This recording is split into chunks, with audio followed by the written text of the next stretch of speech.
Road భద్రత వారోత్సవాల్లో భాగంగా ఆదివారం కంటేశ్వర్లో ట్రాఫిక్ పోలీసుల ఆధ్వర్యంలో నిజామాబాద్లోని ట్రాఫిక్ ఎస్ఐ చంద్రమోహన్ ఆధ్వర్యంలో వాహనదారులకు అవగాహన కల్పించారు.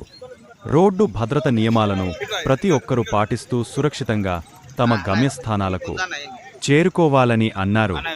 రోడ్డు భద్రత వారోత్సవాల్లో భాగంగా ఆదివారం వాహనదారులకు మద్యం సేవించి వాహనాలు నడపొద్దు అని మరియు హెల్మెట్ ధరించాలని ఆయన అవగాహన కల్పించారు. మద్యం సేవించి వాహనాలు నడిపిన వారికి ట్రాఫిక్ చట్ట ప్రకారం వారిపై చర్యలు తీసుకుంటామని ట్రాఫిక్ ఎస్ఐ తెలిపారు. ఈ కార్యక్రమంలో ఎస్ఐ సుమన్, ఏఎస్ఐ రాజు, శేఖర్, మహేందర్ తదితర కానిస్టేబుళ్లు పాల్గొన్నారు.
ఏమిటి